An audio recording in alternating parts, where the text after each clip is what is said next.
Hi there, my name's Melissa Waddingham and I'm a truffle hunter and I go out looking for truffles with my dog Zebedee. We're out on the South Downs, which is the area which is good for truffles. Once I'm in the right area with the right soil and right trees, I go off hunting for truffles, so maybe we'll find some. Come and have a look. Well, we're in the right type of woodland. When you go hunting for truffles, obviously you have to make sure that you're in the right environment that truffles like, and that is a high pH soil on chalk or on limestone is what they prefer, and obviously you have to be associated with the right trees. We're today in a beech woodland, which they love. They also associate with hazel, oak, hornbeam, limes, and quite a few others, but today we're in a beech woodland, and if you look around at some point, we'll have a look around and you'll see that the next things that I look for are what the French call brûlés. They're actually not burnt areas as the name suggests, but they're areas devoid of ground vegetation, and they're not 100% sure why this is, but we believe that it's due to allopathy, which is the organism, the fungi organism, emitting a chemical which prevents and puts off other competitive ground vegetation. Down again, and I'll look in the burnt areas, the brûlés, for little scrapings that have been made by previous animal dwellers that also rely on truffles for their food as a part of their main diet.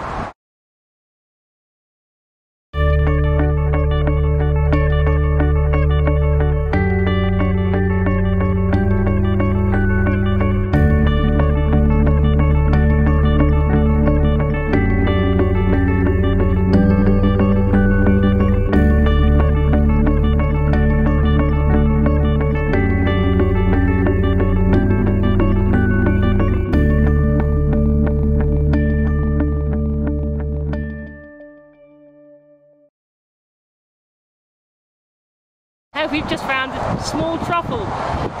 It's tuber estivum, depending on how you pronounce it, but summer truffle they call them, it's a common name. And they're found typically in woods like this.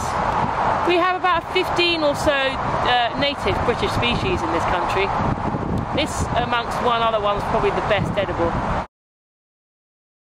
As you've already witnessed, quite a lot of hard work to find these little things, then hence the price. I can go all day looking and I don't find. Then again, days I come out and can find quite easily, so it's all about the chase really, but great when you find them. Too early that I take people out foraging, which is predominantly what I do. However, it's very important for me that I teach people how to do this sustainably and teach people how to do it with strict codes of conduct. Basically, it's not just to go into the woodlands and take everything you see. So, ideally, if it's just 1 or 2 of you and you're going to pick mushrooms, they suggest that you only take 1.5 kilos. Or if you find a patch of mushrooms, you only take 1/3 of it.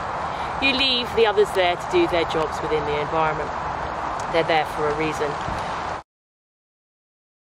Sometimes get a bit worried about how the press portray truffles by saying things like, oh, diamonds in the hills and gold in the hills, and just to sort of over elaborate perhaps how it really is.